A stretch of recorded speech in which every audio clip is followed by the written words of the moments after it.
அன்பே, பேரன்பே, இனிய அருளாசிர். ஆசை, விருப்பம், தேடல், இதுதானே வாழ்க்கையாக இருக்கிறது.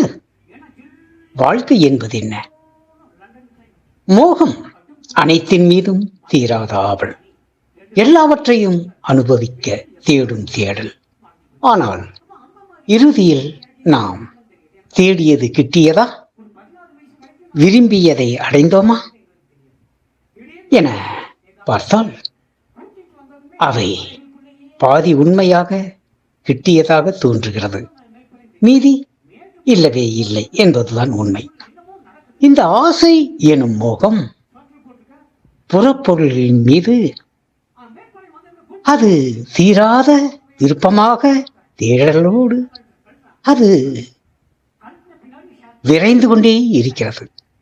ஒன்றை பற்றிய பின் அடுத்தது மீது பற்றுதல், அதை அடைந்த பிறகு வேறொன்றின் மீது, இப்படியே வாழ்நாள் முழுக்க வெளிச்சத்தை தேடி ஓடும் வெட்டில் பூச்சி போல் ஓடிக்கொண்டே இருக்கிறது.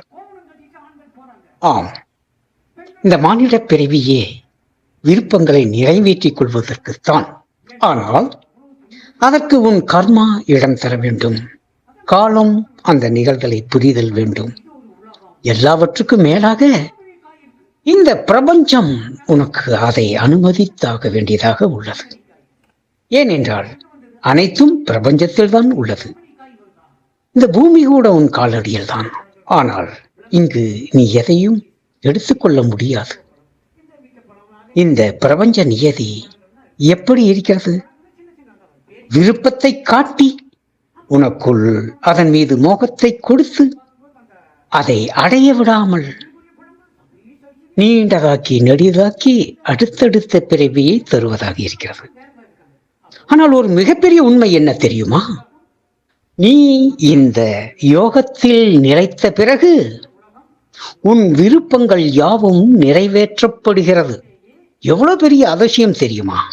நீ என்ன விரும்புகிறாயோ அவையாவும் உன் காலடியில் வந்து கிடக்கும், நிற்கும். ஆம், இது எனது உண்மையான அனுபவம். இந்த பிரபஞ்ச அனுமதி என்பது அது இப்பொழுது உன் கையில் வந்து விடுகிறது. முழு நேரம் முழுமையான தவத்தில் நிலைத்து விட்ட பிறகு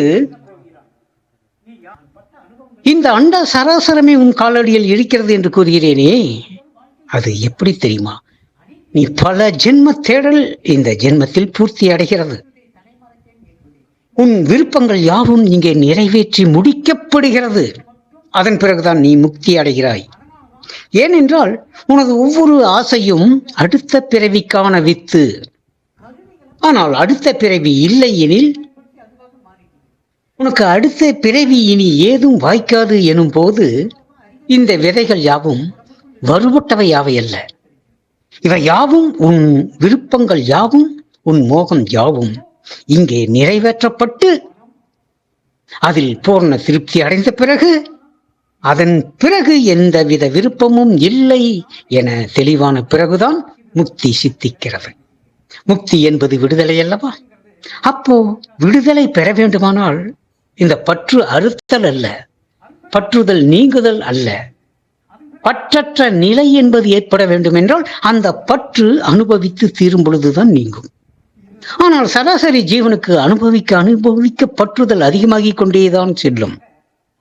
இந்த யோகத்தில் நிலைத்தவர்க்கு அந்த பற்றுதல், எதனை பற்றுகிறாயோ அந்த பற்றுதல் அதோடு நிறைவேறி விடுகிறது.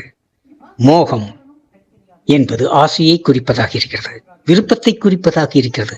இந்த விருப்பங்கள் யாவுமே இங்கு நிறைவேற்றப்பட்ட பின் நீ விருப்பமின்மை எனும் நிலைக்குள் செல்கிறாய். ஆம், இங்கு அதன் பிறகு எந்த விருப்பமும் உனக்கு இல்லாது போகிறது என்றால் இந்த யோகத்தில் முழுமையாய் நிலைத்திருந்து பார். உன் விருப்பங்கள் யாவும் நிறைவேற்றப்படுகிறது என்பதுதான் நிச்சயமான உண்மையாக இருக்கிறது. ஏனென்றால் இந்த விருப்பங்கள் நிறைவேறிய பிறகுதான் முக்தி நிலை சித்திக்கிறது. விருப்பம் இருக்கும் வரை உனக்கு பிறவி தொடர்கிறது. ஆனால் இந்த விருப்பங்கள் இங்கு நிறைவேற்றப்படாமலேயே இருந்து விடுகிறது சராசரி ஜீவனுக்கு. ஆனால் இந்த யோகத்தில் நிலைத்த ஒரு சாதகனுக்கு யாவுமே விருப்பங்கள் யாவுமே நிறைவேற்றப்பட்டு விருப்பமில்லா நிலை ஏற்படுகிறது என்பதை புரிந்து கொள்வாயாக. என் அன்பு நிறை அருளாசி.